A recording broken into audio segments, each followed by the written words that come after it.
Maka alhamdulillah atas nikmat ini dan pertahankanlah keislaman dan keimanan sampai setiap orang di antara kita wafat. Sebagaimana Allah kekalkan dalam firman-Nya, wala tamutunna illa wa antum muslimun, dan jangan sampai kalian meninggal dunia kecuali dalam keadaan Islam. Selanjutnya kita panjatkan salam hormat kita kepada manusia yang paling layak untuk dihormati, diucapkan salam hormat, dijadikan sebagai suri tauladan, diidolakan dan dicintai, bahkan mengalahkan kedua orang tua kita. Dialah Nabi besar Muhammad sallallahu alaihi wa ala alihi wa sahbihi wasallam, sebagaimana Allah telah perintahkan kita untuk mengucapkan salam hormat tersebut. Semoga saja umur kita yang tersisa ini semua diisi dengan ketaatan kepada Allah Subhanahu wa taala, kesempurnaan ilmu dan amal saleh, serta juga jauh dari segala macam pelanggaran, dan kita insya Allah bertemu dengan Allah Subhanahu wa taala dalam kondisi sempurna balasan amal-amal saleh kita, dan jauh dari segala macam hukuman karena pelanggaran-pelanggaran, serta juga diselamatkan dari segala macam permusuhan dengan manusia. Walaupun kita dimusuhi oleh manusia, itu tidak penting, karena kita justru beruntung di hari kiamat nanti. Tapi jangan kita yang memiliki permasalahan dengan siapapun. Kami terus mengingatkan diri kami dan jemaah sekalian, menuju kepada kematian dan akhirat ini, bawalah dua hal dan jangan bawa dua hal. Bawalah amal saleh, selalu sibuk dari amal saleh kepada amal saleh yang lain. Penuh keikhlasan dan keyakinan dalam hati akan balasan Allah Subhanahu wa taala terhadap amal-amal yang kita kerjakan, dan bawalah teman-teman yang saleh, teman-teman yang baik, komunitas yang baik, serta jangan menuju kematian dan kepada akhirat bertemu dengan Allah membawa dua hal. Membawa dosa-dosa, tidak sempat tobat sebelum meninggal, serta juga membawa musuh-musuh yang nanti akan punya masalah dengan kita pada hari kiamat. Cobalah hidup di muka bumi ini selalu berada di posisi orang-orang yang aman dari makar Allah Subhanahu wa ta'ala. Baik, kita akan melanjutkan bedah buku kita seperti biasa. Bila Allah Subhanahu wa ta'ala mudahkan, ditulis oleh Dr. Ahmad Mustafa Mutawalli hafidhahullah, masalah kunci sukses di alam kubur. Selalu kami ingatkan di judul buku ini setiap kali kita mulai materi kita, karena kajian kita ini cuma sebulan sekali. Kalau alam kubur adalah alam awal sekali akhirat, dan setiap orang di antara kita pasti akan melalui alam kubur tersebut. Sehebat apapun kita menjaga kesehatan kita, makanan yang sehat, udara yang asri, kemudian berolahraga yang cukup, istirahat yang cukup, tetap kalau ajal datang kita akan meninggal dunia, dan kita pun akan senasib dengan orang-orang yang sebelum kita, berbungkus dengan kain kafan, dimandikan, kemudian dibawa di geranda, lalu dimasukkan ke liang lahat. Itulah tempat awal kita menuju ke akhirat. Sebagaimana kata Utsman radhiyallahu anhu, inilah awal kehidupan akhirat. Yang lolos di sini sambil menuju kuburan, maka dia akan lolos di sana. Yang celaka di sini, maka akan celaka di sana. Maksudnya di timbangan amal dan nanti di hari kebangkitan. Inilah bahasan tentang awal alam akhirat kita, yang setiap orang di antara kita sudah sangat dekat dengan liang lahat itu. Jangan sampai seseorang dari kita terlalaikan dan selalu menganggap, oh masih panjang waktu, masih lama, umur saya masih muda. Ajal kalau datang tidak pernah mengenal umur seseorang, tidak mengenal tempat, tidak mengenal jabatannya. Semua perangkat-perangkat dunia ini hanya akan jadi kenangan saja. Kalau kita meninggal dunia, orang hanya mengatakan, oh dulu dia tinggal di sini, oh ini rumahnya dia, oh ini mobilnya, oh ini pakaiannya, oh ini kendaraannya, dan ini pasangan hidupnya, ini anak-anaknya. Seminggu, 2 minggu, sebulan, setahun, 2 tahun akan dilupakan oleh manusia. Dan kita sedang menuju kepada hisab Tuhan kita Allah Subhanahu wa ta'ala. Sangat bodoh kalau orang terus saja melalaikan akhiratnya, melalaikan tentang kehidupan kuburan yang sudah diberikan bocorannya oleh Nabi SAW. Kemudian dia sibuk dengan perbuatan-perbuatan justru yang membuat nanti dia berat di akhirat sana. Tidak usah peduli dengan perkataan orang. Kalau anda difitnah, anda digibah, maka itu tambahan amal saleh buat anda. Selama apa yang mereka tuduhkan itu tidak benar, maka anda berjalan saja. Allah berfirman, Inna Allah yudafi'u 'anil ladhina amanu. Allah akan membela orang-orang beriman dengan caranya. Kalau yang mereka tuduhkan itu benar, maka anda tinggal introspeksi diri. Anda istighfar dan taubat kepada Allah Subhanahu wa ta'ala, dan juga anda mengembalikan hak-hak manusia bila memang masih ada di pundak Anda, maka Allah akan menyelesaikan permasalahan-permasalahan Anda. Nabi SAW selalu mengingatkan tentang masalah kuburan. Beliau mengatakan, kuntu nahaitukum an ziyaratil kubur fazruha fa inna tudzakirul akhirah. Dulu di Mekah saya pernah melarang kalian ziarah kubur. Karena di sana masih belum banyak kuburan kaum muslimin, masih banyak kuburan orang-orang kafir. Setelah hijrah ke Madinah sudah ada pemakaman muslimin, maka sekarang ziarahilah kubur itu karena dia akan mengingatkan akhirat. Kalau Anda merasa hati Anda sudah mulai agak keras, pikiran Anda sudah mulai jauh dari Allah Subhanahu wa taala, mata ini sudah malas untuk melihat cuplikan-cuplikan yang membawa kepada keimanan dari ceramah atau tafakkur tentang kebesaran Allah Subhanahu wa taala, maka Anda bisa segera datang ziarah kubur, duduk sejenak beberapa menit merenungi gundukan tanah dan batu nisan itu, di bawahnya ada manusia seperti Anda, dan Anda pun akan senasib dengan dia. Bahkan mungkin orang itu lebih sempurna daripada kita. Mungkin lebih sempurna secara paras wajah, fisik, warna kulit, kekayaan, jabatan, dan seterusnya. Maka akan mengingatkan kita. Begitu juga pada saat telinga sudah tidak ingin lagi mendengarkan kebaikan-kebaikan dari majelis ilmu, tidak mau lagi dengar tilawah Al-Quran, tangan ini sudah tidak berat untuk bersedekah, atau menyentuh kebaikan atau kaki melangkah kepada tempat-tempat yang baik. Semua ini harus segera kita selamatkan sebelum terlambat. Karena makin kita lalaikan dan biarkan, maka makin berat nanti di alam barzah dan juga di alam akhirat sana. Nah, ini yang sedang dibahas oleh Dr. Mustafa atau Dr. Ahmad Mustafa Habibullah, masalah bagaimana kita sukses di alam kubur. Dan alhamdulillah kita sudah menyelesaikan kurang lebih 14 bab atau 14 poin ya. Yang terakhir tentang membaca Al-Quran dan juga sedekah. Sekarang kita masih membaca atau membahas poin ke-15. Khusus ini bagian substansial dari bahasan Al-Quran, yaitu menjaga bacaan surah Al-Mulk dan mengamalkan kandungannya. Kalau masih ingat pertemuan yang lalu terakhir saya bilang kita akan bahas pertemuan akan datang full tentang tafsir dan makna-makna surah Al-Mulk. Benar gak? Iya. Maka kita akan bahas ini insya Allah. Lalu kemudian pertemuan akan datang kita akan lanjutkan poin ke-16. Tentu di sini hanya diangkat oleh penulis sebuah hadis Nabi SAW dari Abdullah bin Mas'ud radhiyallahu anhu. Dia berkata bahwasanya Rasulullah SAW bersabda, suratun tabaraka hiyal mani'atu min azabil qabr. Surah Tabarak atau Al-Mulk benar-benar menjadi penghalang dari siksa kubur. Itu tentu di bawah ada footnote-nya, disebutkan hadis yang sahih oleh Syekh Albani dalam silsilah ahadits as-sahihah. Bicara masalah surah Al-Mulk. Al-Mulk artinya kerajaan. Tentunya adalah kerajaan. Artinya Allah Subhanahu wa taala sedang menjelaskan tentang kerajaannya Allah. Dan tentunya ini kerajaan yang sebenarnya. Kerajaan yang sebenarnya, kerajaan yang tidak ada keraguan di dalamnya itu ya.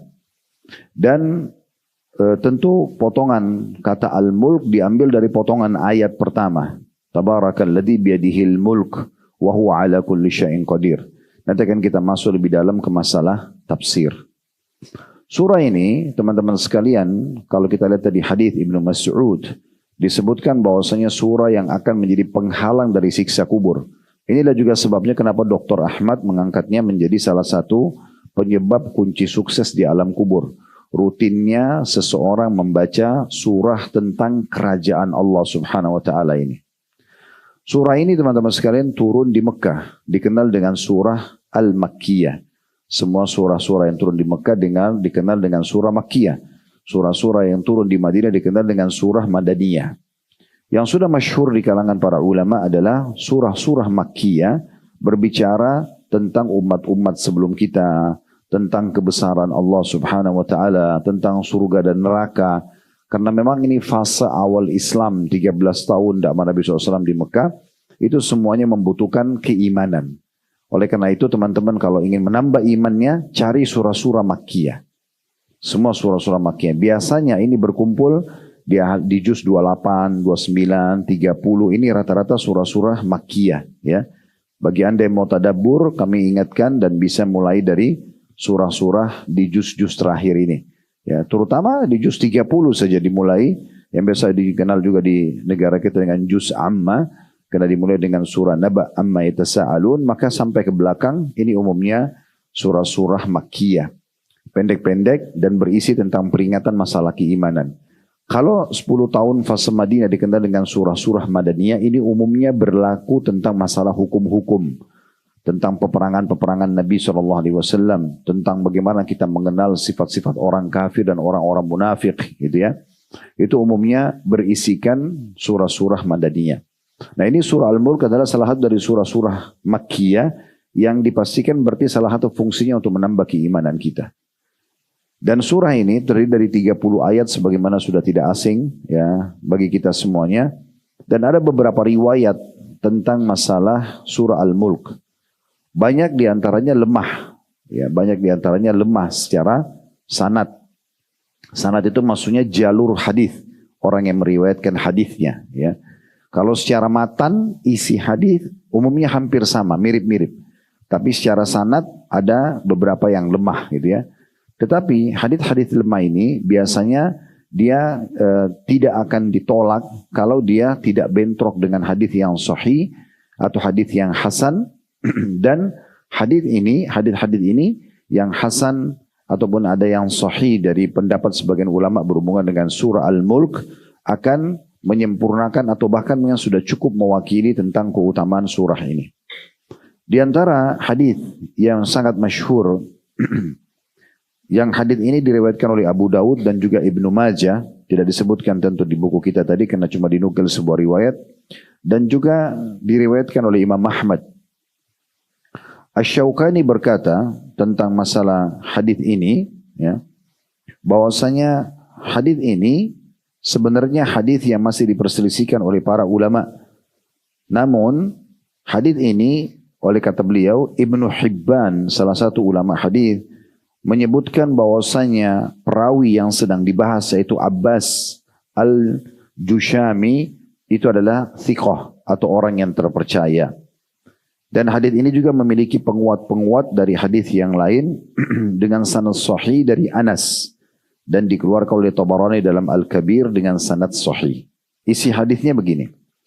Bahwasanya disebutkan dari Abu Hurairah radhiyallahu anhu, Nabi SAW bersabda, Inna suratun minal Qur'an, inna suratan minal Qur'an. Karena ada inna sebelumnya maka dia mansub suratannya. Inna suratan minal Qur'an 30 ayatan syafa'at li rajulin hatta gufira lahu wa hiya suratu tabarakalladzi biyadihil mulk. Kata Nabi SAW, pastikan di dalam Al-Quran ada surah terdiri dari 30 ayat. Yang 30 ayat itu semuanya kalau dibaca, rutin dibaca akan memberikan syafaat bagi yang membacanya sampai dia diampuni. Itu adalah surah Tabarakalladzi biyadihil mulk. Kalau kita gabungkan dua buah hadis ini, hadis yang tadi di buku kita, dia akan jadi penghalang dari azab kubur. Dan kalau di buku kita ini ditulis sanadnya sahih, disahihkan oleh Syekh Albani. Kalau di hadis kita ini, ya, yang Ibnu Hibban juga menyatakan bahwasanya hadis ini bisa diterima, menyatakan bahwasanya kalau tadi hadis yang pertama menghalangkan dari siksa kubur, kalau ini akan diampuni dosanya, ya, atau diberikan syafaat sampai dosa-dosanya dimaafkan. Berarti kalau riwayat yang baru kita bacakan ini bukan hanya sekedar selamat dari siksa kubur, tetapi juga dia akan selamat dari siksa neraka. Karena akan diberikan syafaat sampai Allah mengampuninya. Dan para ulama tafsir memaknakan ini artinya Allah memberikan peluang kepada surah Al-Mulk, ya, yang mungkin tidak semua surah diberikan kesempatan yang sama untuk memberikan pertolongan kepada orang yang rutin membacanya sampai diampuni dosanya. Kalau diampuni dosa, artinya dia akan masuk ke dalam surga dan selamat dari api neraka. Ini keutamaan yang lain. Jadi kalau kita melihat dua buah hadis ini, ada pernyataan tentang selamat dari siksa kubur dan juga selamat dari siksa api neraka karena diampuni dosa-dosanya, gitu ya. Ada hadis yang diriwayatkan juga oleh sebagian ulama, namun hadis ini tentunya lemah, tapi lemahnya dari sisi sanad, dari sisi perawi hadis. Cuma esensi hadisnya sama. Karena di penutupan di matan hadis, isi hadis, Nabi SAW mengatakan sesungguhnya dia adalah penghalang dan penyelamat yang menyelamatkan dari siksa kubur. Hadis ini kata Tirmidzi hasan gharib, ya. Sebagian ulama melemahkan hadis ini, ya. Di antaranya Abu Daud dan An-Nasai juga melemahkannya. Karena riwayat ini diceritakan bagaimana ada Ibnu Abbas berkata, sebagian sahabat Nabi pernah tinggal atau berkemah di atas pemakaman, ya. Kemudian mereka tidak tahu kalau itu pemakaman. Lalu mereka ada yang mendengar dari dalam salah satu kuburan yang mereka pasang kemah di atasnya, itu ada suara orang yang membaca surah Al-Mulk sampai 30 ayat. Lalu waktu mereka sampaikan kepada Nabi SAW, Nabi mengatakan sungguhnya surah itu adalah penghalang dan penyelamat yang menyelamatkan dari siksa kubur. Nah, riwayat ini yang dilemahkan oleh para ulama karena di dalam hadis itu ada namanya Yahya bin Amr bin Malik, ya, yang ini memang dinilai lemah. Tetapi saya bilang tadi secara matan isi hadis sejalan dengan hadis-hadis sebelumnya karena tidak ada makna yang baru. Cuma disampaikan oleh Nabi SAW dalam hadis tersebut memang akan jadi penghalang dari siksa kubur dan sejalan dengan hadis yang ada di buku kita yang tadi disahihkan oleh Syekh Albani. Kemudian tentunya ada riwayat yang lain, riwayat Ibnu Mas'ud radhiyallahu anhu, di mana beliau mengatakan tapi ini bukan ke Nabi, ya, tidak marfu ke Nabi, tidak langsung ke Nabi disebutkan Nabi Sallallahu Alaihi Wasallam bersabda, tapi ini mauquf, ini hanya sampai ke Abdullah bin Mas'ud. Dan ini ada umumnya ulama yang menghasankan riwayat ini atau mensahihkannya. Abdullah bin Mas'ud mengatakan, man qara tabarakalladzi biyadihil mulk kulla lailah mana'ahu Allahu biha min adzabil qabr. Wa kunna fi ahdi Rasulillah sallallahu alaihi wasallam nusammiha al-mani'ah wa innaha fi kitabillahi suratun man qara biha fi kulli lailah faqad aktsara wa atab. Artinya bahwasanya Abdullah bin Mas'ud berkata, barang siapa membaca tabarakalladzi biyadihil mulku wa huwa ala kulli syai'in qadir, setiap malam, di sini ada tambahan setiap malamnya, maka Allah akan menghalangi dari siksa kubur. Kami di masa Rasulullah sallallahu alaihi wasallam menyebutkan surah Al-Mulk ini sebagai Al-Mani'ah atau penghalang dari siksa kubur. Dia adalah salah satu surah dalam kitabullah. Barang siapa yang membacanya setiap malam, maka ia telah memperbanyak dan telah berbuat kebaikan. Maksudnya memperbanyak pahalanya dan dia telah membuat, ya, kebaikan. An-Nasai dalam kitab Al-Kabir di jilid 6 halaman 179 meriwayatkan ini, dan Al-Hakim mengatakan sahih hadisnya. Ya. Tentu sebagian ulama mengambil kesimpulan dari perkataan Al-Hakim ini bahwasanya dia termasuk hadis yang sahih. Al-Hakim juga menyebutkan hadis ini sahih dan didukung oleh Al-Mundri, ulama yang datang setelahnya dalam At-Targhib Tarhib beliau. Dan Syekh Albani menyatakan riwayat Ibnu Mas'ud yang terakhir ini yang mauquf, ya, hanya kepada beliau saja, tidak dimarfu'kan, tidak sampaikan kepada Nabi. Syekh Albani mengatakan dalam Sahih At-Targhib Tarhib sanadnya hasan. Sanadnya hasan, ya. Riwayat ini karena riwayatnya sanadnya hasan menyempurnakan bahasan kita tadi. Kalau dalam buku kita disebutkan dia adalah penghalang dari siksa kubur saja. Sama dari Ibnu Mas'ud, tapi ada dimarfu'kan ke Nabi. Bahwasanya Nabi SAW bersabda. Riwayat yang tadi kita sebutkan Abu Hurairah menyebutkan bahwasanya dia akan memberikan syafaat dan mengampuni pembacanya, ya, sampai Allah mengampuninya. Berarti maknanya dia akan selamat dari siksa kubur dan siksa neraka. Karena akan diampuni dosa-dosanya. Gitu, ya.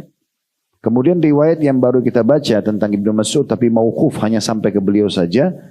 Ini sebagaimana sudah kita sampaikan tadi. Kalau riwayat ini menjelaskan kepada kita bahwasanya dia akan menjadi penghalang dari siksa kubur dan juga memperbanyak, ya, tambahan amal dan telah berbuat kebaikan. Cuman ada tambahan dibaca setiap malam. Ya, bisa bermakna setiap malam di sini adalah memang sebelum tidur. Bisa juga bermakna adalah dia baca dalam sepanjang hari itu. Ya. Misalnya seseorang menyicilnya gitu ya. Menyicilnya dia baca berapa ayat di sholat duhanya, nanti berapa ayat lagi di sholat qobliyah, di sholat, intinya dia menyelesaikan 30 ayat tersebut dalam sehari gitu ya. Kalau kita mengambil satu kesimpulan umumnya ya. Tapi kalau ada orang yang tidak sempat membaca dalam keseharian, dia mau baca sebelum tidur, semoga saja ya itu masuk dalam makna ini ya. Walaupun hadis yang terakhir ini ada juga yang melemahkannya ya, tapi kita berpegang pada perkataan yang sudah kami sampaikan tadi. Al-Hakim mengatakan sahih, Al-Mundhiri juga menukil itu dan mengatakan sahih, dan Syekh Albani menghasankannya, disebutkan dalam sahih At-Targhibu At-Tarhib. Tentu masih banyak ayat-ayat yang lain atau hadis-hadis yang lain yang bicara tentang masalah surah Al-Mulk, namun kita rasa itu sudah mewakili ya, sudah mewakili tentang masalah yang kita butuhkan di sini. Baik, sekarang kita akan masuk coba ke masalah surah Al-Mulk ini ya. Secara tafsir ya, kita ingin membahas secara tafsir. Kita mulai dari surah Al-Mulk itu sendiri di ayat pertama. Surah Al-Mulk ini dimulai 30 ayat ini tentunya dimulai dari surah atau ayat pertama Tabarakalladzi biyadihil mulk.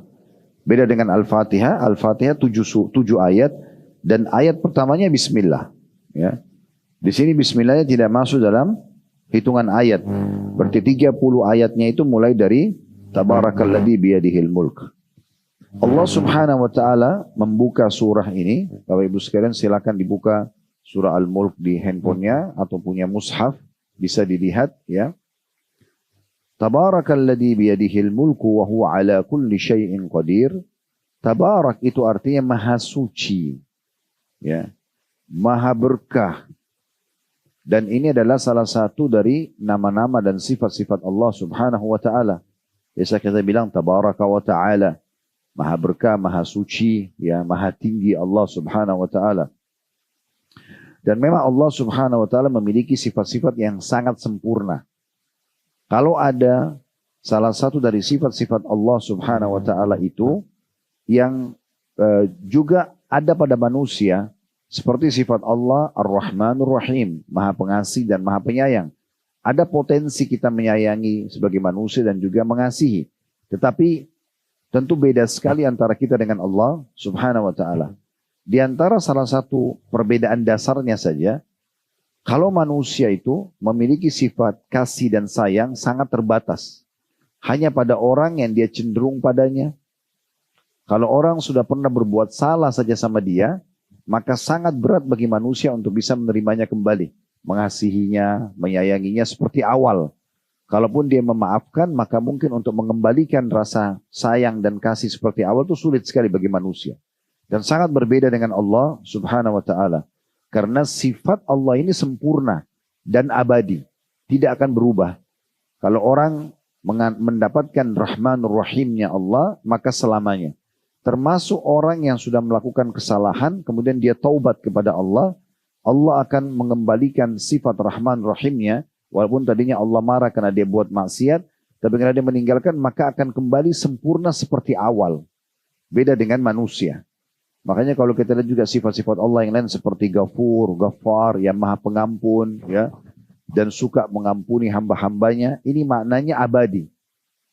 Tafsirnya adalah sifat Ghafur dan Ghaffar, kata ulama, maknanya adalah suka mengampuni hambanya walaupun dia mengulang-ulangi dosa selama dia kembali kepada Allah. Dan ini tidak mungkin dimiliki oleh manusia. Tidak mungkin dimiliki oleh manusia, gitu ya. Sebagaimana juga sifat Allah Subhanahu wa taala yang lain seperti syadidul iqab, Allah maha berat siksaannya. Ini memang dengan makna yang sebenarnya.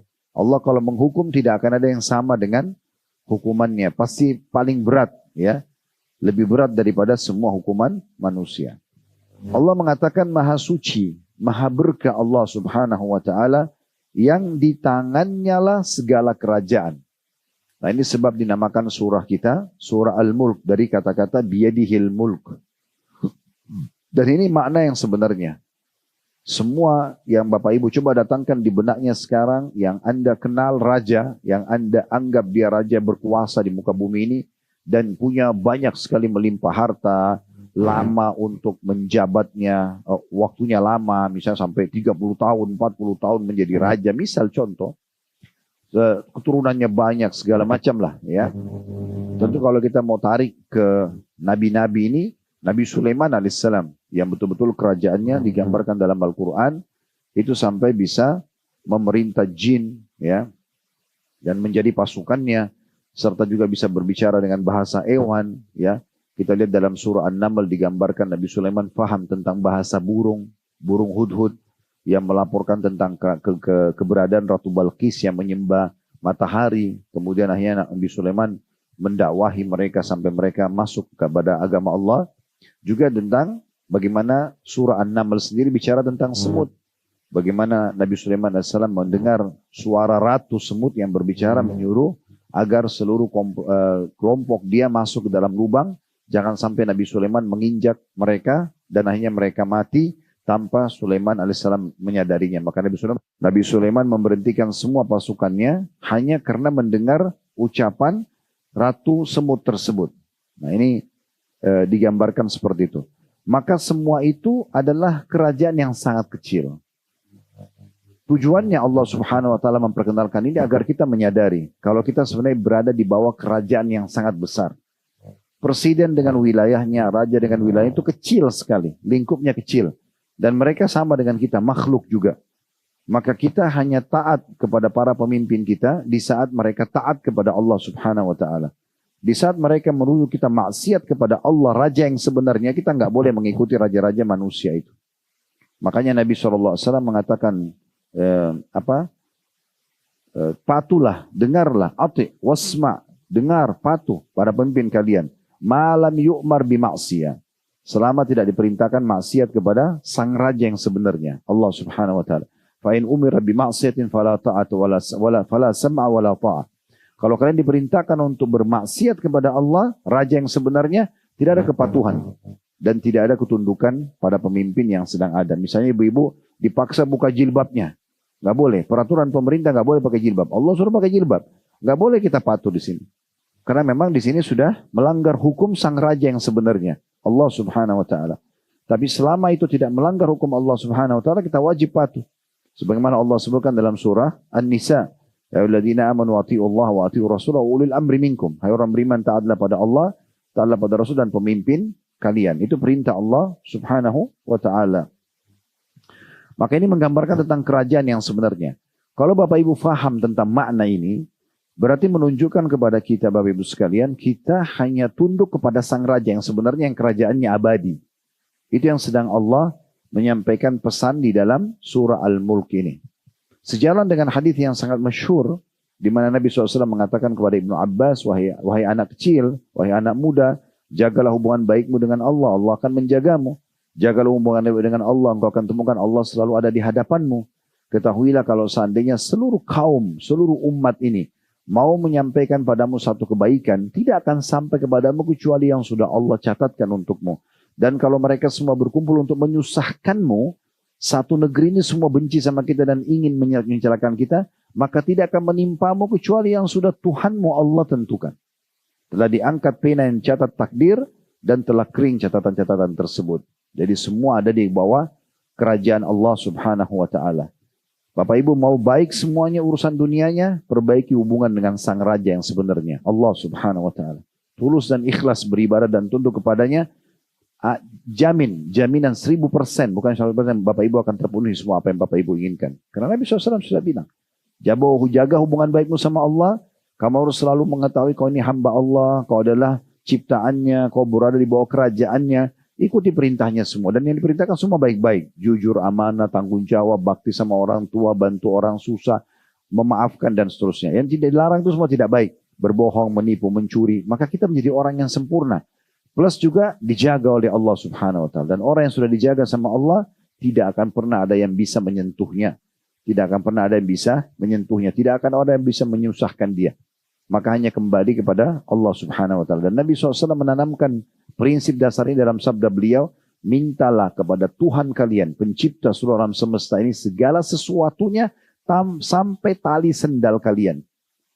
Kalau sendal kita putus pun, minta kepada Allah. Saya pernah jelaskan dalam bab doa, teman-teman sekalian, kalau kita minta, ya Allah sendal saya putus gantikanlah. Allah memang tidak akan lemparkan sendal dari langit. Tapi bagaimana? Allah buat sebuah sistem, dikenal dengan sunnatullah. Kita kalau berdoa, ya Allah tolong sembuhin saya. Allah nggak akan lemparkan obat dari langit.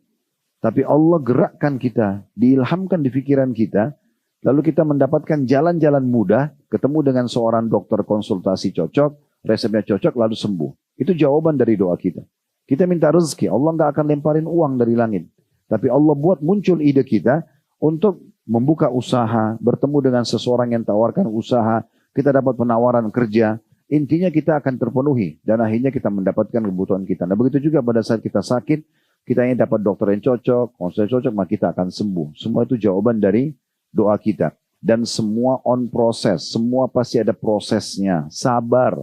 Kita kalau lapar, ya Allah hilangkan lapar saya. Laparnya tidak hilang langsung.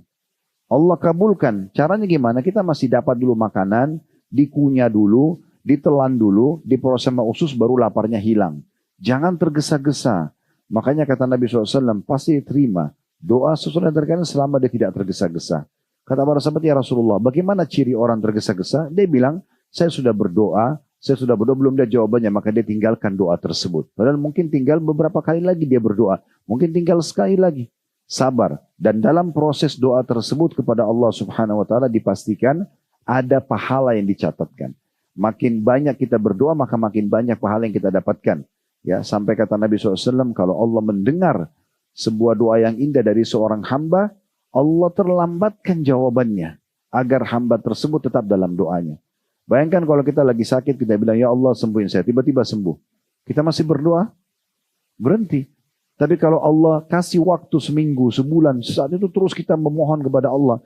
Kalau kita lihat besar kadar pahalanya di hari kiamat, Bapak Ibu sekalian, kita berharap berdoa seumur hidup kita. Karena memang besarnya pahala. Jadi dalam proses ibadah itu, semua sudah dicatat pahala. Maka jangan anggap ada yang sia-sia. Tanamkan baik dalam diri kita sifat-sifat Allah. Allah itu maha melihat, Allah maha mendengar, Allah maha mengetahui, Allah mampu mengerjakan apa saja. Ini semua sifat-sifat yang mulia dari Allah Subhanahu Wa Taala. Itulah Allah tutup di surah Al-Mulk ayat 1 ini. Wa huwa ala kulli syai'in qadir. Dan ketahuilah, tanamkan di beginan kalian baik-baik. Dia maha kuasa atas segala sesuatunya. Suami ibu-ibu keras kepala, nggak mau sholat, nggak mau ini, nggak mau gitu, nggak mau cari halal. Allah pemiliknya. Nggak usah sibuk terus nasehatin dia, ribut sama dia. Sujud minta sama Allah. Tuhannya ada. Biarkan Allah yang mengubahnya. Itu kalau Anda serahkan sepenuhnya pada Allah, itu selesai urusannya. Anak Ustaz, anak saya ini sakit, tidak sembuh-sembuh. Anak saya nakal, nggak mau dengar. Itu ada Tuhannya, Allah. Kita nggak pernah punya andil di satu helai rambutnya. Nggak pernah kita pilih jenis kelaminnya, warna kulitnya. Yang kasih kita itu Allah. Yang berikan kita punya status ayah dan ibu Allah. Minta kepada Tuhannya. Ini kekuatan akidah seseorang muslim. Hanya kembali kepada Tuhannya. Karena wahuwa ala kulli syai'in qadir. Allah mampu atas segala sesuatunya. Kita sakit, kita mau kerjaan, mau apa saja. Intinya sebenarnya ibadah itu teman-teman sekalian adalah manja sama Allah. Kenapa kita nggak mau gitu? Bagaimana kita bermunajat dan sepenuhnya selalu merengek dan minta kepada Allah SWT. Makin sering kita merengek, makin sering kita manja sama Allah, maka Allah makin memberikan kepada kita. Itu poinnya. Ayat keduanya, Allah memperkenalkan dan menyampaikan kepada kita tentang masalah Allah menciptakan kita ini kan ada tujuannya. Ya, di dalam ayat 2-nya, Alladzi khalaqal mauta wal hayata liyabluwakum ayyukum ahsanu amala wa huwal azizul ghafur. Dialah Allah yang telah menjadikan atau menciptakan mati dan hidup, ya, supaya dia menguji kamu. Siapa di antara kamu yang lebih baik amalnya? Diuji. Amal wajib, amal sunnah. Siapa yang mau maksimal kerjakan, maka beda tingkatan di surganya nanti. Ya, siapa yang mau wajib saja, maka lebih sedikit. Siapa yang kerjakan sunnah, tinggalkan wajib, maka tidak diterima bagi dia. Karena memang amal wajib ditinggalkan. Siapa yang buat maksiat akan kena hukuman. Karena kalau tidak ada level-level seperti ini, maka nanti orang yang giat beribadah itu merasa standar banget. Dia sholat sunnah sama wajib, sama pahalanya dengan orang yang cuma sholat wajib saja. Nanti akan merasa ada rasa cemburu. Maka Allah SWT memberikan ujian buat kita, siapa yang mau lebih baik amalnya. dia pasti akan dapat lebih baik lagi. Pahalanya itu yang dimaksud di sini. Dan Allah mengatakan dia maha perkasa. Maksudnya dia akan membela orang-orang yang memang mengisi waktunya dengan kebaikan-kebaikan. Dan dia maha pengampun kalau ada di antara hamba-hamba tersebut yang buat kelalaian, ibadahnya punya kekurangan, dia akan mengampuninya. Kalau dia berbuat salah, dia bertobat, Allah akan maafkan. Ini sifatnya maha sempurna. Bayangkan kalau kita kerja di satu tempat, tempat itu tidak mau tahu kalau kita punya kekurangan atau kesalahan. Kita kan akan kerepotan. Tapi Allah subhanahu wa ta'ala memberikan peluang bagi orang yang belum sempurna hari ini sholatnya, bisa sempurnakan yang selanjutnya.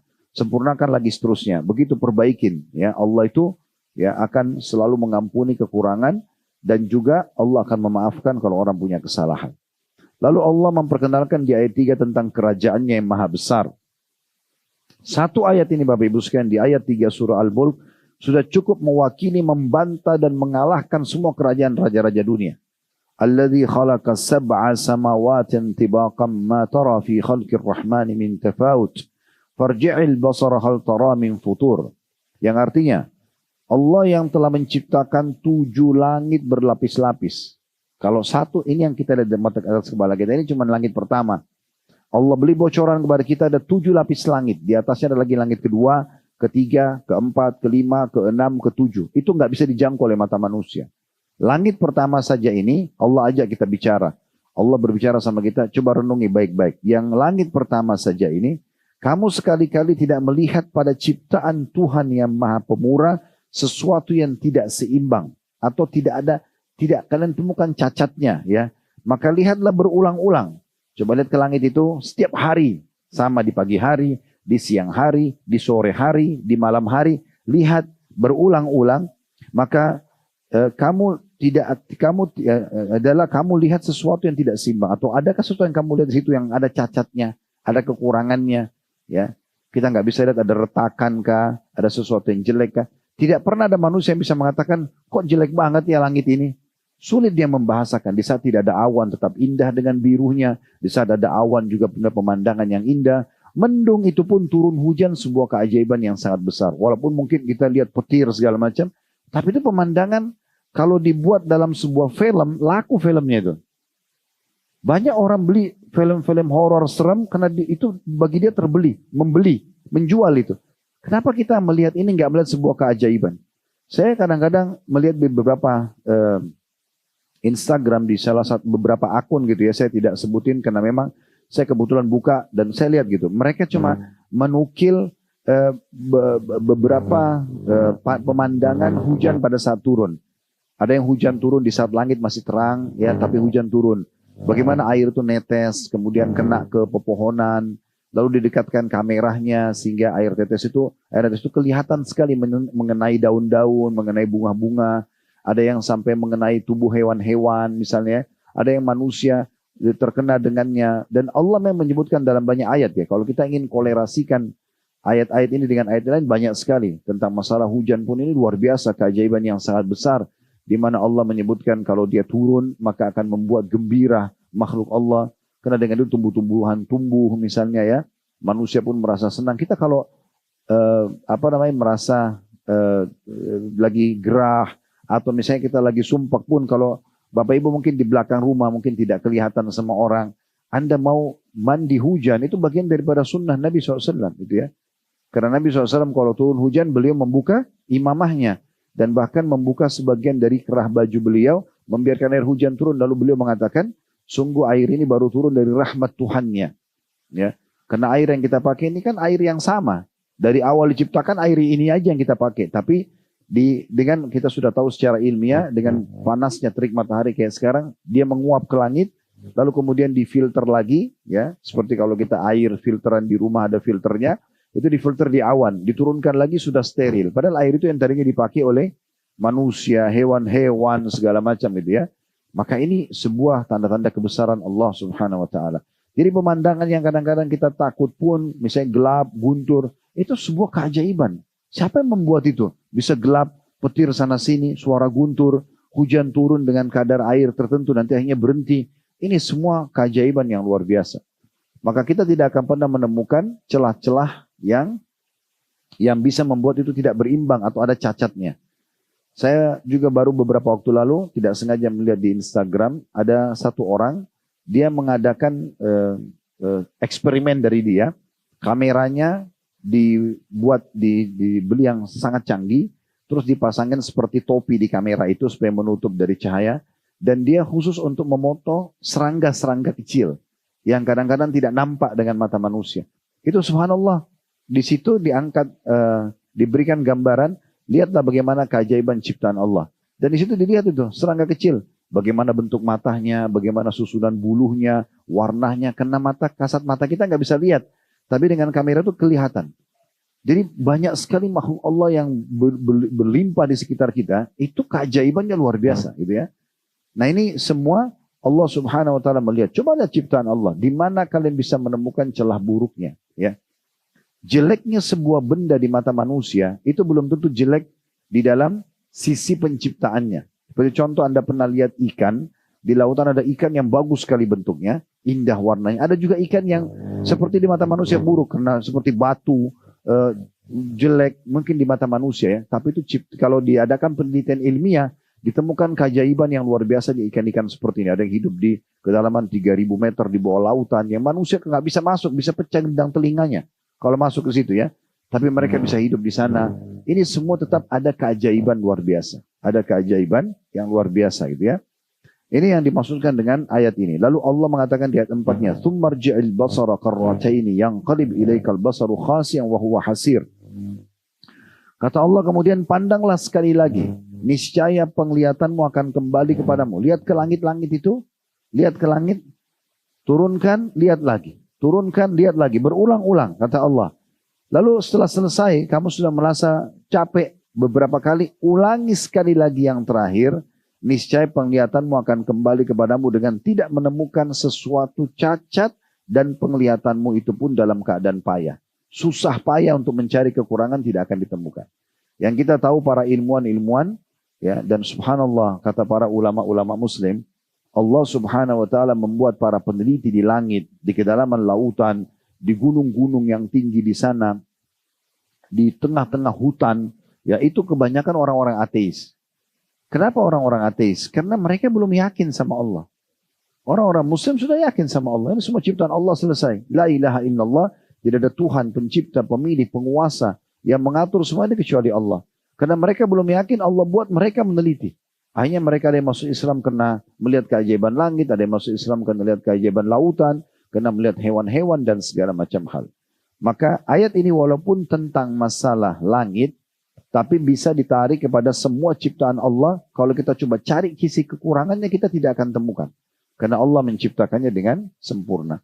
Kalau ada orang yang kebetulan lahir cacat, itu persentase cacat, gagal, ya kalau dalam bahasa ilmiahnya tanda kutip gagal ciptaan, ya, gagal tidak sempurna. Berapa persentasenya? Itu 1% atau bahkan di bawah 1%.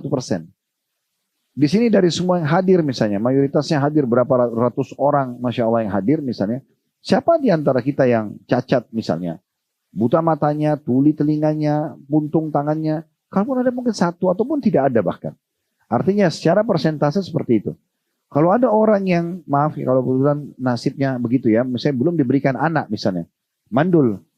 Ini persentasenya di bawah 1%, jauh, 0,0 sekian persen. Sebab semua manusia umumnya melahirkan. Itu sebagai ujian bagi dia. Bagaimana dia lebih giat untuk mendekatkan diri kepada Tuhannya Allah SWT. Dan itu bukan sebuah kekurangan. Itu bukan sebuah kekurangan, karena itu bukan jadi tolok ukur. Kalau secara kekurangan atau kelebihan tidak bisa dimasukkan sebagai sebuah kekurangan. Anda misalnya masak-masakan, masakan itu ternyata ada 1% dari 100% itu yang dianggap kekurangan. Misalnya Anda menata sendoknya yang keliru, tadinya dibuka, misalnya Anda tutup, maka menjadi nilai kekurangan 1% saja karena dianggap kekurangan. Itu tidak berpengaruh pada kualitas makanan tersebut, ya. Misal contoh, yang dianggap berpengaruh itu kalau persentase kekurangannya lebih besar daripada kelebihannya. Kayak misalnya contoh 100% masakan Anda, 50% enak, 50% tidak. Mungkin itu masih oke, masih dianggap punya kekurangan. Atau lebih besar, 60% kekurangan, 40% kelebihannya.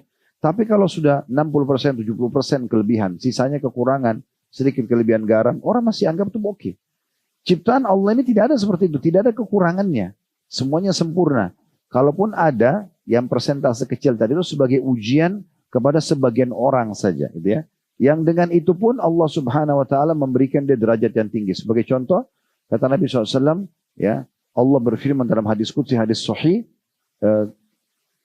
siapapun hambaku yang aku mengambil kedua kecintaannya, maksudnya kedua matanya dibutakan, maka aku akan jamin baginya surga. Allah uji dia, dari semua hamba yang melihat, dia buta. Maka kalau dia bersabar, Allah kasih dia surga. Ya. Saya beberapa cuplikan para hafidh Quran di Timur Tengah. Mereka hafidh Quran dan buta matanya. Ditanya di wawancara, sampai wawancara itu netesin air mata ditanya. Bagaimana Anda hafal Quran? Ya saya mulai, dan orang tua saya pun membantu. Diceritalah tentang pengalaman dia. Terus ada pertanyaan terakhir yang sensitif. Kata pembawa acaranya, apakah Anda merasa menyesal, marah sama Allah karena Anda lahir dalam kondisi buta? Dia bilang, tidak demi Allah. Sama sekali.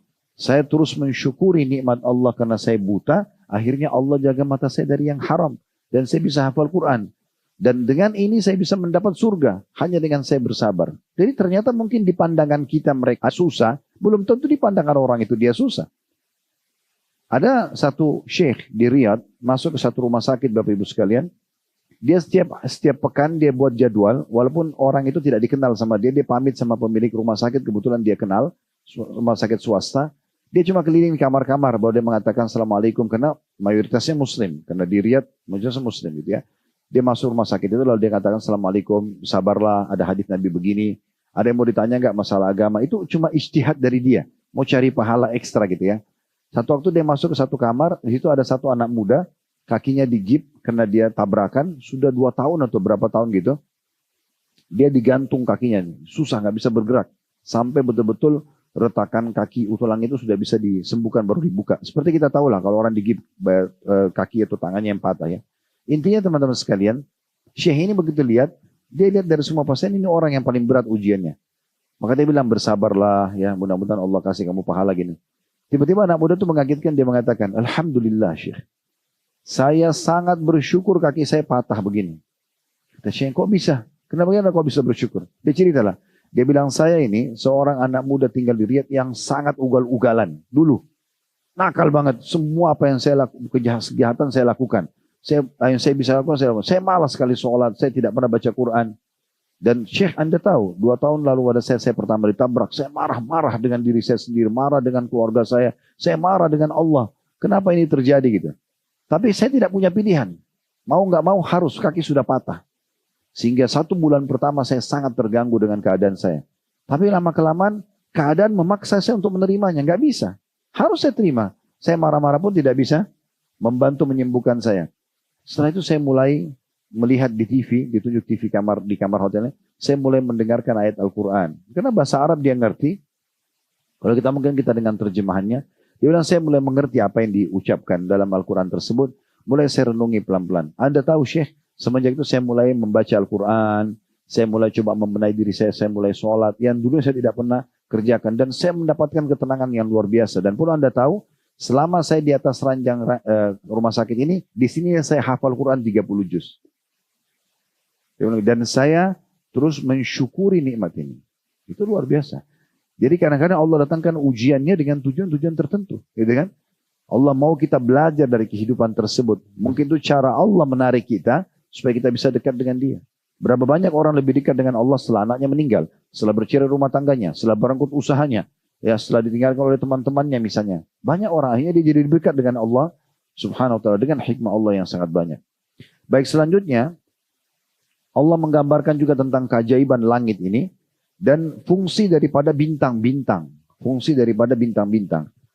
Allah berfirman di ayat 5-nya, وَلَقَدْ زَيَّنَّا السَّمَاءَ الدُّنْيَا بِمَصَابِيحَ وَجَعَلْنَاهَا رُجُومًا لِلشَّيَاطِينَ وَعَتَدْنَا لَهُمْ عَذَابَ السَّعِيرِ. Sesungguhnya kami telah menghiasi langit yang dekat. Ini yang depan mata yang kalian bisa lihat ya. Dengan bintang-bintang. Setiap malam kita lihat bintang-bintang tersebut. Dan kami jadikan bintang-bintang itu alat-alat pelempar untuk syaitan. Di sini sebenarnya lebih makna rajam. Rajam ya, kalau orang dalam Islam kan kalau orang berzina sudah menikah kepergok dirajam, dilemparin batu ya. Jadi rajam itu alat yang digunakan untuk lempar, menghukum. Nah Allah jadikan di sini bintang sebagai rujuman di syaitan untuk membakar syaitan-syaitan tersebut. dan kami sediakan bagi mereka siksa neraka yang menyala-nyala. Jadi kalau kita lihat langit ini, bintang-bintang ini, fungsinya dalam ayat ini adalah yang pertama, hiasan langit. Ya. Kemudian yang kedua, untuk melempar dan membakar syaitan. Dalam ayat lain disebutkan dia jadi petunjuk bagi manusia. Bintang-bintang itu ya. Orang bisa jadikan petunjuk untuk di tengah lautan. Di hutan itu ada cara-cara tertentu mereka bisa ya melihat. Dan ini fungsi yang sebenarnya. Kalau ada orang yang meramal dengan bintang itu semua tidak benar. Ya. Karena kita berpegang pada ajaran Allah Subhanahu wa ta'ala. Kemudian dipastikan juga dalam ayat nomor 5 ini bahwa setan-setan pasti akan masuk dalam api neraka dari yang golongan jin, dan siapapun manusia mengikutinya berarti menjadi golongan setan dari manusia. Dan mereka pun akan bersama-sama dengan setan jin di dalam api neraka. Ini kalau kita ingin bahas banyak sekali ayat yang sejalan dengan ini. Kemudian selanjutnya ayat 6-nya, walilladzina kafaru birabbihim adzabu jahannam wa bi'sal masir. Ini ayat 6, 7, 8 ya, kemudian 9 semua ini sampai ayat 10 ya.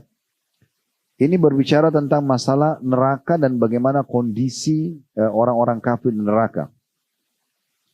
Di ayat 5-nya Allah mengatakan, di ayat 6-nya, dan orang-orang kafir kepada Tuhannya, berarti ini sudah ada ultimatum. Kalau orang meninggal dalam keadaan kafir, inilah balasannya. Tidak namanya orang kafir selamat di akhirat, tapi mereka dipastikan memperoleh azab jahannam. Dan itulah seburuk-buruk tempat kembali. Jadi tidak boleh orang berpikir untuk masuk ke neraka. Ya, sekarang ada orang olok-olok dibuat cuplikan seakan-akan masuk neraka bisa jadi tempat main-main atau yang semisalnya. Ini kebodohan yang luar biasa. Artinya sudah kehabisan bahan untuk diangkat di media. Neraka mau diolok-olok, masuk di penjara dunia aja sudah kesakitan luar biasa, jauh dari keluarga, namanya rusak, apalagi neraka.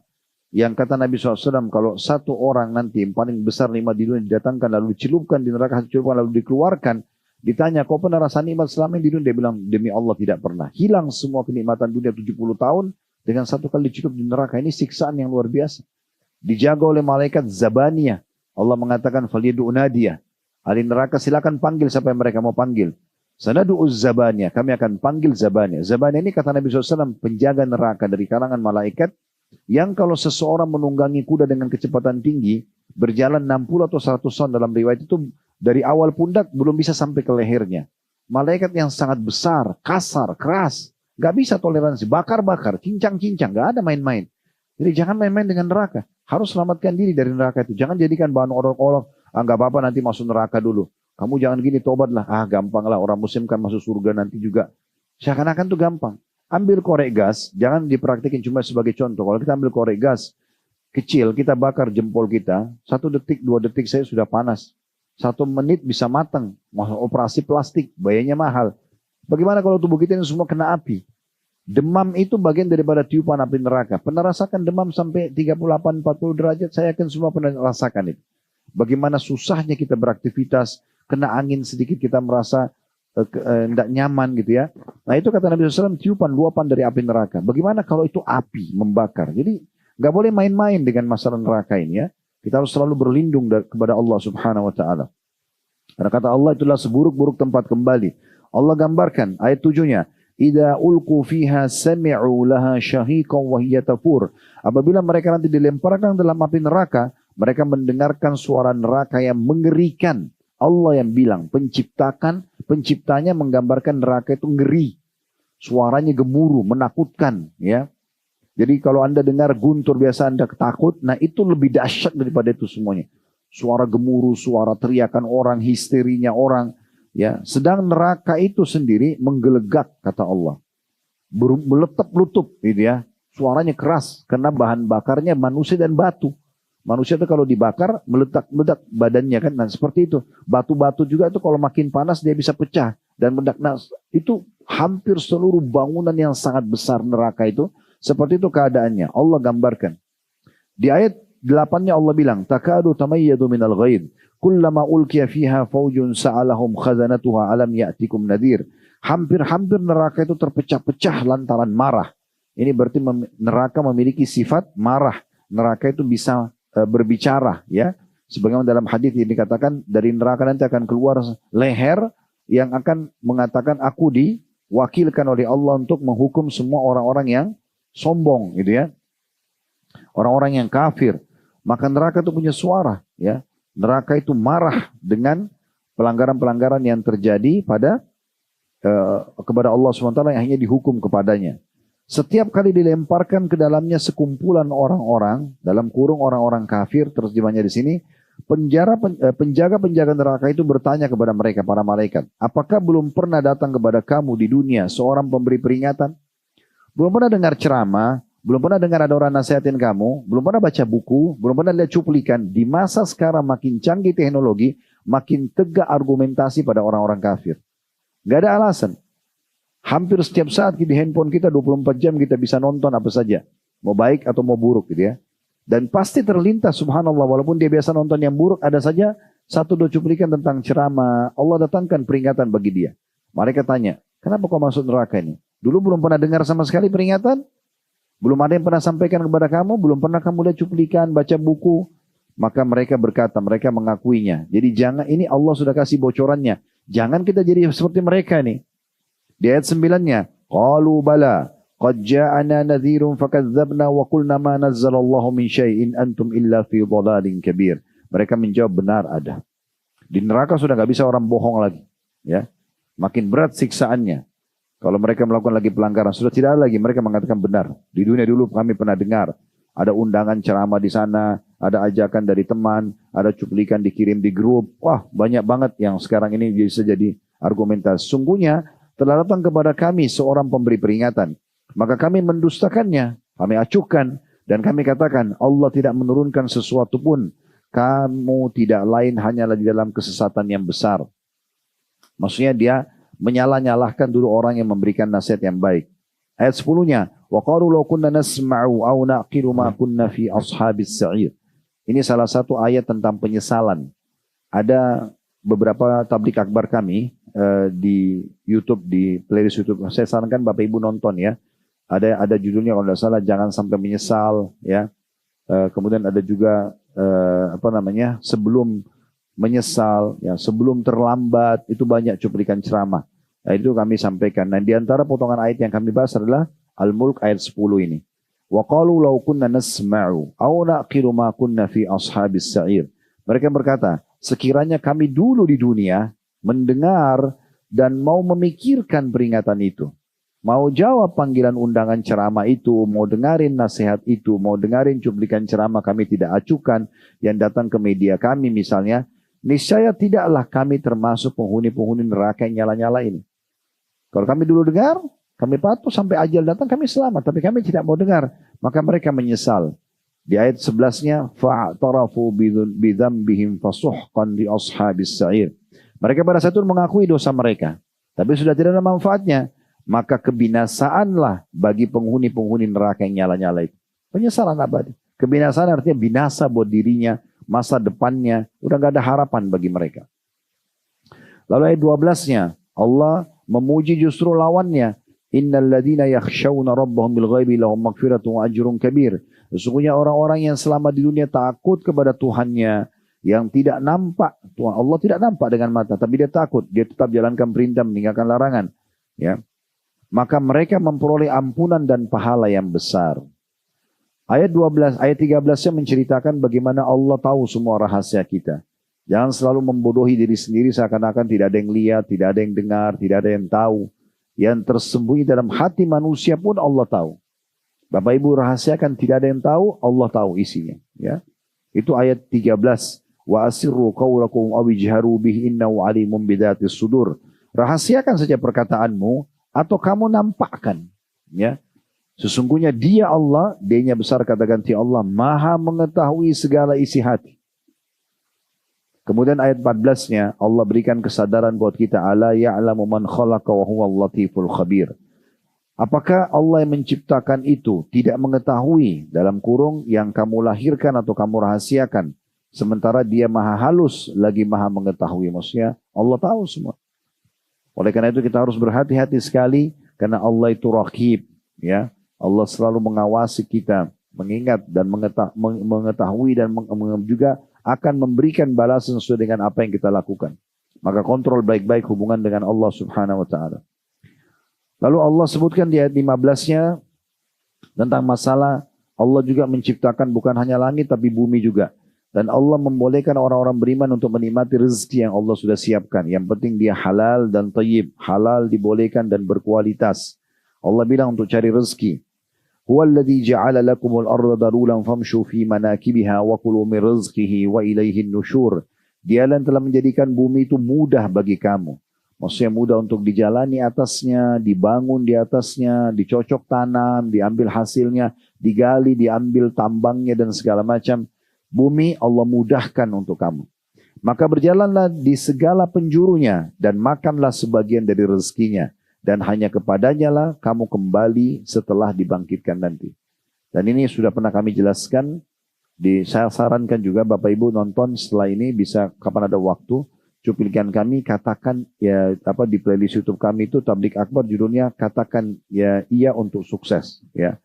Ya memang itu disuruh sukses ya akhirat ya.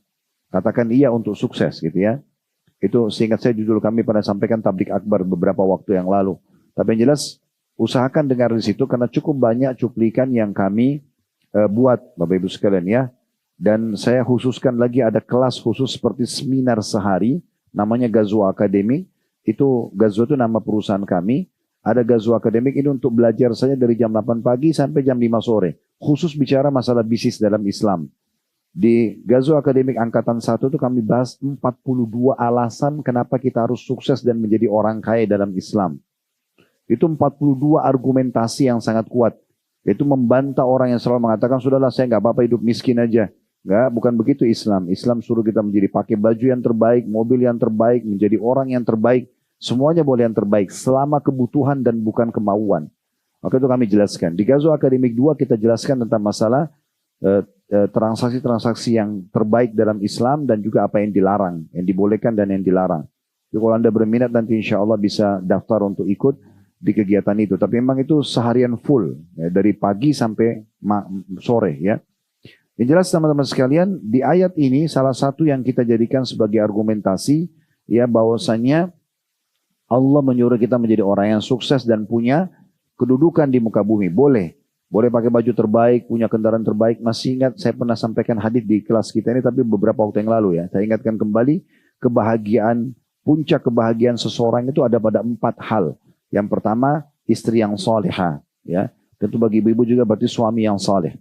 Itu kebahagiaan yang luar biasa kalau kita bisa milikin ini. Berarti karena bisa bersama-sama kita menuju ke akhirat. Kemudian yang kedua adalah rumah yang luas. Yang ketiga kendaraan yang pantas, yang layak. Yang keempat tetangga yang baik. Ya, ini urutannya bisa saja di beberapa riwayat berbeda-beda. Tapi 4 hal ini ya. Pasangan yang baik, kemudian rumah yang luas, ya, kendaraan yang nyaman, serta tetangga yang baik. Justru kesengsaraan ada pada 4. Sebaliknya. Istri yang tidak baik atau pasangan yang tidak baik, kemudian rumah yang sempit, kendaraan yang tidak layak, dan tetangga yang buruk. Nah berarti kan kita disuruh, baik silakan nikmati dunia, tidak ada yang dilarang. Tapi selama itu dibolehkan. Di ayat 15 sama ayat 16, ini Bapak Ibu sekalian, ayat 16 dan ayat 17, itu menekankan tentang harus hati-hati dan jangan merasa aman dari siksa Allah.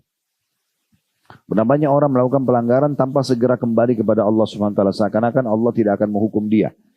Di ayat 16 yang Allah mengatakan, Aamintum man fis samai an yakhsifa bikum al-arda fa idza hiya tamur. Apakah kamu merasa aman terhadap Allah yang berkuasa di langit? Nah, ini berarti menandakan Allah SWT di langit sana. Kuasa Allah SWT dengan kemahabesarannya. Bahwa dia Allah akan menjungkir balikan bumi bersama kamu sehingga dengan tiba-tiba bumi itu bergoncang. Mau terus buat dosa, padahal Allah bisa goncangkan bumi yang kamu pijak, lalu kamu tenggelam di dalamnya. Kemudian di ayat 17-nya, Am amintum man fis samai an yursila alaikum hasiba, wa sata'alamuna kaifa nadir. Dan apakah kamu merasa aman terhadap Allah yang berkuasa di langit, bahwa dia akan mengirimkan badai yang berbatu. Tiba-tiba bisa, walaupun terang begini, tiba-tiba jadi gelap dan bisa tiba-tiba menjadi hukuman yang menyerang kalian. Maka kelak kamu akan mengetahui bagaimana akibat mendustakan peringatanku. Kanya besar kata ganti Allah. Sudah diingatkan gak boleh riba, gak boleh mencuri, gak boleh ghibah, gak boleh fitnah. Jangan, hukumannya ini. Tetap mau dilanggar, maka sangat dekat dengan ancaman. Karena dosa dan maksiat artinya pelanggaran. Pelanggaran berarti sangat dekat dengan konsekuensi hukuman. Ya, Dua ayat ini Bapak Ibu sekalian sejalan dengan surah Al-A'raf. Ditulis saja ya surah Al-A'raf ini karena melihat waktu ya.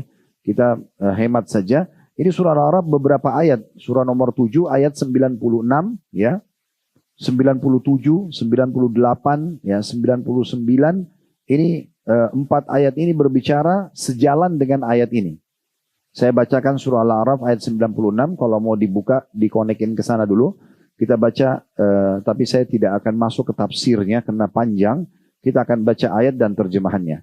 Al-A'raf 96. Walau anna ahlal qura amanu wattaqaw la fatahna alaihim barakatin minas samai wal ardi walakin kazzabu fa akhadnahum bima kanu yaksibun. Jika sekiranya penduduk negeri itu, ya kita sekarang penduduk Jakarta atau Indonesia misalnya, mereka beriman dan bertakwa, sibuk aja dengan keimanan kepada Allah dan selalu patuh kepada Allah, mengerjakan perintah, meninggalkan larangan. Apa yang terjadi? Pastilah kami akan melimpahkan kepada mereka berkah dari langit dan bumi. Berkah untuk kecukupan, rezeki.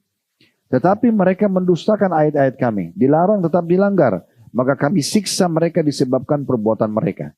Ayat 97 Allah rincikan. Afa amina ahlul qura ayyatiyahum ba'suna bayatan wa hum naimun. Apakah penduduk negeri-negeri itu merasa aman dari kedatangan siksaan kami kepada mereka di malam hari di waktu mereka sedang tidur? Siapa Bapak Ibu di antara kita yang bisa tahan ngantuknya? Susah sekali. Kita kalau ngantuk tertidur kan setiap malam kita rasakan. Apa jaminannya orang yang sedang berzina itu, orang yang sedang mabuk itu, orang yang sedang tidur dalam kondisi hak-hak orang masih ada di pundaknya dan dia menipu misalnya, atau dia gibah, dia fitnah, dia belum sempat minta maaf, sementara tidur lalu Allah matikan dia. Apa jaminannya? Lalu langsung mati dihukum oleh Allah. Ini Allah bilang, saya ulangi. Maka apakah penduduk negeri-negeri itu merasa aman dari kedatangan siksaan kami kepada mereka di malam hari, di waktu mereka sedang tidur, so mereka tidak bisa buat apa-apa. Langsung Allah bisa binasakan. Terjadi gempa, longsor, apalah rubuh atap rumahnya. Banyak banget yang bisa terjadi. Maka kalau ada hak orang lain, selesaikan. Jangan tunggu nginapkan. Jangan bilang nanti aja deh. Ada bisa saya dengar di Indonesia itu gitu. Nanti aja deh lebaran sekarang dirapel minta maafnya. Dari mana ya? Kalau Anda masih hidup, kalau Anda meninggal. Kata Nabi SAW, siapa yang punya masalah dengan saudaranya, selesaikan sekarang. Sebelum tiba nanti hari tidak ada manfaat dinar dan dirham. Kalau sudah meninggal, susah. Tidak bisa negosiasi di dunia. Kalau kita pernah gibah orang, dia bilang saya mau maafin kamu tapi kamu bayar sama saya 1 juta rupiah. Ini 1 juta kita selesai. Lebih baik rugi uang tapi di akhirat aman daripada, bukan saya katakan itu orang kalau gibah memaafkan begitu ya. Tapi kalau ada orang sejahat itu, dia tidak mau maafin kita kecuali dia harus dibayar. Kita bayar dengan uang kita di dunia masih untung daripada di akhirat dia tuntut. Karena di sana dibayar dengan sholat, dengan puasa. Kita setengah mati ibadah di dunia lalu diambil dan kita tidak tahu kadar berapa banyak sholat yang diambil. Ini masalah ini ya. Makanya kata Nabi SAW, siapa yang punya masalah dengan seseorang selesaikan dunia. Sebelum datang akhirat tidak ada lagi dirham dan dinar, tidak ada negosiasi uang di sana. Lalu kata para sahabat, ya Rasulullah, apa nanti di sana? Amal solehmu atau dosa-dosa dia? Bayar dengan amal soleh, tidak cukup dosanya kau tanggung. Dia zina, dia riba, kau yang disiksa. Nah ini kan masalah. Untuk apa punya masalah sama orang? Tadi di pembukaan saya sudah bilang, menuju akhirat bawa 2 hal, amal soleh sama teman soleh. Jangan bawa 2 hal, jangan bawa dosa, segera taubat, jangan bawa musuh. Jangan setiap hari bangun tidur sudah tahu belum, ya. Lalu gosipin orang, pembantunya orang, suaminya orang, istrinya orang, mobil orang, baju orang, tas orang, sepatu orang, itu yang diurus. Habisin umur untuk apa ini, ya? Padahal seperti itu. Ayat 98-nya masih peringatan, awa amina ahlu qura ayyatihum ba'suna duha wa hum yal'abun. Atau apakah penduduk negeri-negeri itu merasa aman dari kedatangan siksa kami kepada mereka di waktu matahari sepenggalan, maksudnya di waktu duha, naik ketika mereka sedang bermain-main.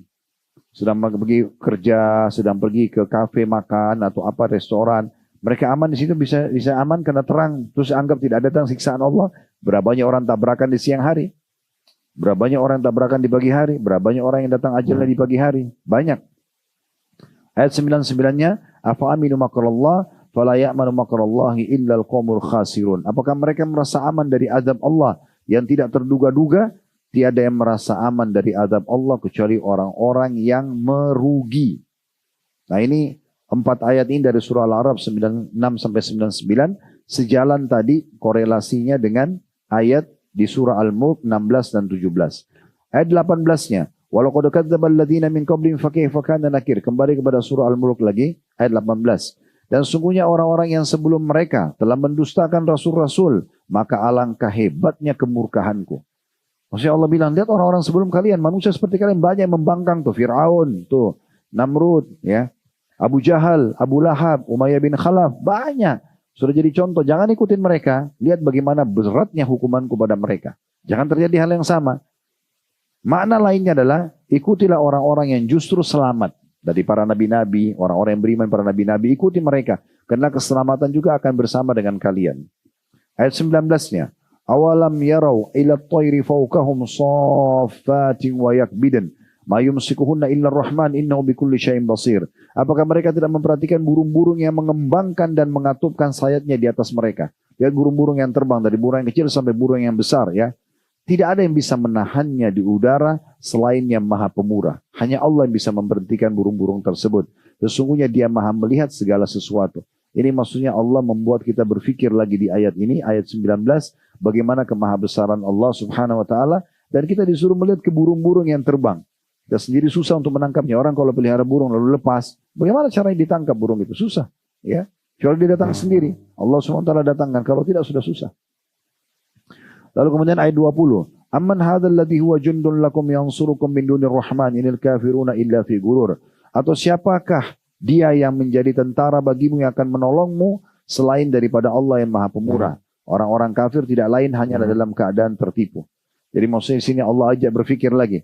Kalau kalian butuh bantuan, tidak ada yang bisa tolong kalian kecuali Allah. Kita sakit, yang ciptakan kita Allah, yang ciptakan penyakit itu Allah, yang bisa sembuhkan hanya Allah. Kenapa harus minta kepada yang lain? Dokter Ustaz, cuma konsultasi. Pernah kita sampaikan. Bukan dia menyembuhkan. Makanya resepnya selalu semoga lekas sembuh. Gak ada pasti sembuh. Gitu kan? Gak ada. Dia cuma berusaha saja. Ya. Kemudian juga kalau kita lagi berhadapan sama musuh, siapa yang bisa memberikan kemenangan? Tidak ada kecuali Allah Subhanahu wa taala. Sebesar apapun pasukan itu bisa dikalahkan, ya, selama kita bersama dengan Allah Subhanahu wa taala. Makanya Umar bin Khattab kalau kirim pasukan boleh nasihatin. Ingat, musuh kalian lebih banyak jumlahnya, lebih canggih senjatanya. Di masa itu ya, karena lebih bagus senjata daripada kalian. Tapi kalian lebih sedikit senjata, lebih sedikit jumlah. Cuma kalian punya ketakwaan kepada Allah, keimanan kepada Allah. Kalau ini kalian jaga, musuh kalian akan kalah. Tapi kalau kalian tidak jaga, kalian maksiat kepada Allah, kalian pasti kalah. Karena jumlah dan senjata mereka lebih kuat. Ya, ini yang dimaksudkan dengan ayat ini.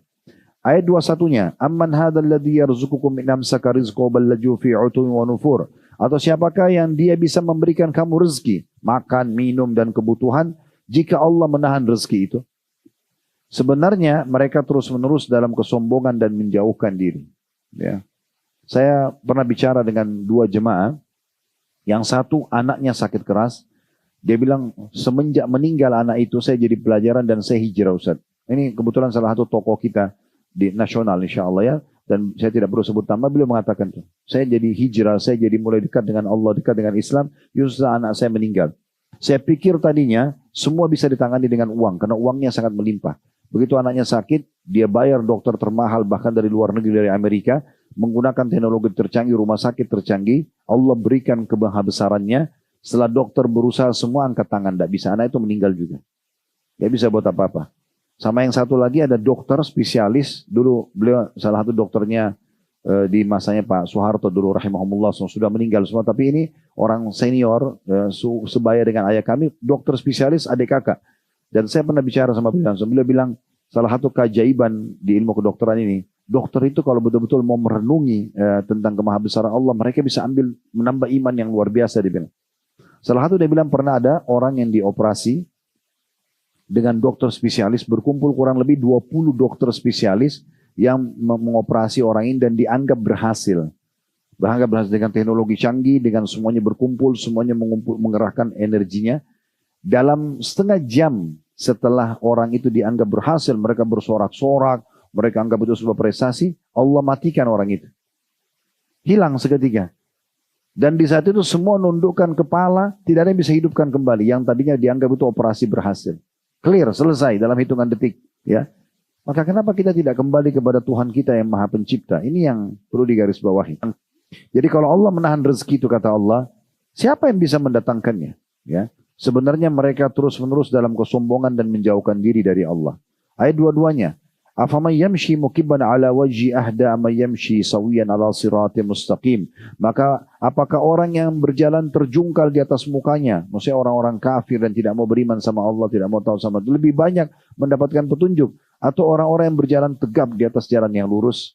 Orang yang betul-betul berjalan di atas jalan agama yang benar, mana yang benar sebenarnya? Allah kasih kita berpikir. Tentu saja orang yang berjalan di atas jalan Allah, karena Allah yang mencipta alam semesta ini bersamanya. Lalu Allah ajak kita untuk berpikir ke diri kita sendiri. Keajaiban-keajaiban fungsi-fungsi organ tubuh kita di ayat 23-nya. Qul huwallazi ansha'akum wa ja'ala lakumus sam'a wal absara wal af'ida qalilan ma tashkurun. Katakan hai Muhammad, dialah Allah. D-nya kata ganti Allah itu jadi besar. Dialah yang menciptakan kamu. Yang membuat kita bisa seperti ini sekarang, menciptakan, bisa ngomong, bisa melihat, bisa mendengar adalah Allah. Dan menjadikan kamu punya pendengaran.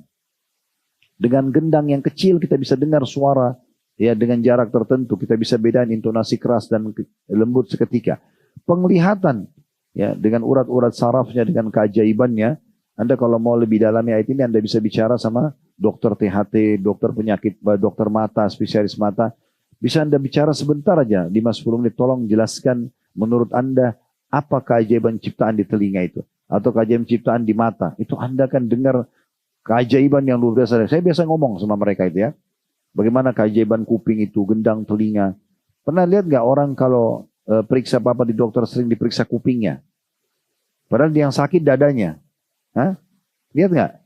Kenapa itu? Kenapa kok kupingnya? Ternyata kuping itu jadi tolok ukur. Kalau kupingnya itu dilihat aman segala macam, yang lain itu dianggap penyakit biasa. Kalau kupingnya sudah bermasalah, ini ada masalah semua ini. Allah jadikan pendengaran sebagai sebuah tolok ukur, gitu kan? Penglihatan. Orang kalau buta matanya nggak bisa buat apa-apa, walaupun tubuh yang lain sempurna. Itu keajaiban ciptaan Allah SWT. Bapak Ibu bisa pakai mata bertahun-tahun begini, bisa melihat, ini nikmat yang besar. Kemudian juga hati manusia, ya, tidak sakit, tidak kena kanker, tumor dan segala macam. Tapi sangat sedikit yang mau bersyukur, kata Allah. Ayat 24-nya. Qul huwallazi dzara'akum fil ardi wa ilaihi tuhsyurun. Katakan hai Muhammad, hanya Dia saja Allah yang menjadikan kamu berkembang biak di muka bumi. Kalau Allah mau kasih anak, Allah kasih. Allah tahan, ya. Dan hanya kepadanya lah kamu akan dikumpulkan. Kamu akan kembali, mati semua akan kembali kepada Sang Pencipta Allah. Ayat 25-nya, wa yaquluna mata hadzal wa'du in kuntum shadiqin. Mereka berkata, kapankah datangnya ancaman itu jika kamu adalah orang-orang yang benar? Jadi orang-orang kafir Quraisy mengatakan, hai Muhammad, kau ancam-ancam kami terus? Coba datangkan cepat. Ya, apa yang kamu ancamkan itu? Maka ayat 26-nya Allah mengatakan, qul innamal ilmu indallah wa innama ana nadhirum mubin. Katakan hai Muhammad, sungguhnya ilmu tentang hari kiamat dan siksaan itu yang kami ancamkan pada kalian hanya dari sisi Allah. Kami cuma bisa sampaikan, kalau kalian buat dosa Allah akan hukum loh. Tidak mau dengar ya terserah. Selebihnya itu Allah punya keputusan. Allah mau hukum langsung, Allah tunda, ya.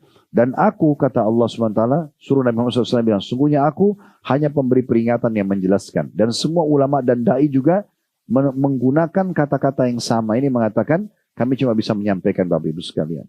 Keputusan di tangan Anda. Anda mau hijrah, Anda mau jadi orang baik, ya, kami cuma menyampaikan. Anda tidak mau dengar, itu urusan Anda juga. Ya, kita tidak mungkin datang ke rumah Bapak Ibu sekalian, ketuk setiap hari, ayo sadar, sholat, ini, itu, enggak. Sampaikan peringatan, apalagi dengan media sekarang, saya sudah bilang hati-hati, sudah tegak argumentasi pada Anda.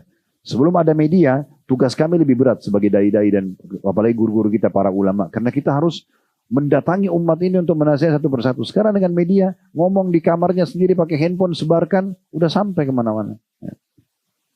Ayat 27-nya, falamma ra'awhu zulfatan si'at ujuhul ladhina kafaru wa qila hadzal ladzi kuntum bihi tad'un. Ketika mereka lihat pada hari kiamat nanti azab sudah dekat, lihat neraka depan matanya, maka muka orang-orang kafir itu menjadi muram, pucat, takut. Ya, dan dikatakan kepada mereka, inilah azab yang dahulu kamu selalu minta-minta. Mana siksa kubur, mana siksa neraka, datangkan coba. Nah, sekarang lihat tuh, ya. Allah dengan maha kemahamurahnya masih nunda. Tapi mereka terus dalam kelalaian, nanti mereka akan menyesal pada saat lihat itu. 3 ayat terakhir, ayat 28. Qul ara'aytum min ahlakani Allah wa man ma'iya aw rahimana wa may yujirul kafirina min adzabin alim. Katakan hai Muhammad, terangkanlah kepadaku. Pada orang-orang kafir itu ya, suruh terangkan kepada Nabi Muhammad. Jika Allah mematikan aku dan orang-orang yang bersama dengan aku, maksudnya yang beriman, dan memberi rahmat kepada kami, sesuai dengan janjinya, maka kami masuk surga. Tapi siapa yang akan melindungi orang-orang kami dari siksa yang pedih? Kami sudah sampaikan nih. Kalau yang kami sampaikan benar misalnya, kami selamat. Siapa yang selamatkan kalian nanti? Ini. Ayat 29-nya. Qul huwarrahmanu amanna bihi wa alaihi tawakkalna fasata'lamuna man huwa fi dhalalim mubin. Katakan hai Muhammad, dialah Allah yang Maha Penyayang. Kami beriman kepadanya dan kepadanya lah kami bertawakal. Ya, kami beriman pada Allah dan selebihnya kami serahkan hasil kerja kami kepada Allah, itu tawakal. Kelak kamu akan mengetahui siapa yang berada dalam kesesatan yang nyata. Tidak tetap mengotot dengan kesalahan silahkan, tapi nanti di akhirat kalian akan lihat siapa yang salah dan siapa yang benar. Ayat terakhir Allah masih membuat kita berpikir, terutama berhubungan dengan masalah kebutuhan kita terhadap air. Ya, Allah mengatakan, "Qul ara'aytum in asbaha ma'ukum ghauran faman ya'tikum bima'in ma'in." Katakan hai Muhammad, terangkanlah kepadaku jika sumber air kamu menjadi kering, peceklik, ya, tidak ada air, maka siapakah yang akan mendatangkan air yang mengalir bagimu? Tanda tanya, orang yang berakal sudah bisa jawaban. Kalau Allah datangkan kering sumur, kering sumber air, nggak ada yang bisa datangkan. Ya, di masa dulu di Mesir, waktu Islam pertama masuk, ini sebagai penutup Bapak Ibu sekalian, rupanya orang-orang Mesir punya satu tradisi. Ya, Sungai Nil, subhanallah, waktu Amr bin As radhiyallahu anhu masuk ke sana dan berkuasa, ditunjuk oleh Umar bin Khattab menjadi gubernur di sana atau penguasa di Mesir.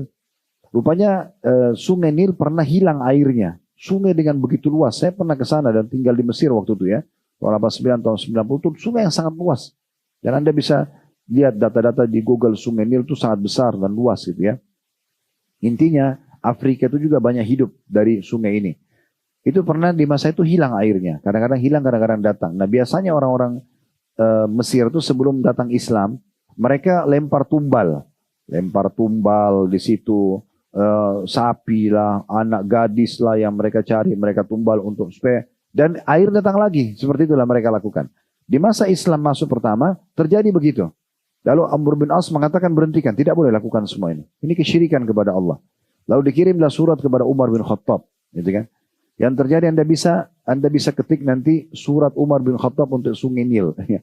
Itu Umar bin Khattab menulis surat dari Umar bin Khattab, hamba Allah, kepada Sungai Nil. Kalau seandainya selama ini kau mengalir karena tumbal-tumbal itu, jangan kau mengalir. Tapi kalau kau mengalir karena Allah yang Maha Kuasa, maka mengalirlah. Maka semenjak itu sampai hari ini Sungai Nil tidak pernah lagi hilang airnya. Ya, karena Allah Subhanahu Wa Taala yang Maha Kuasa, yang mendatangkan air. Karena itu hanya Allah Subhanahu Wa Taala.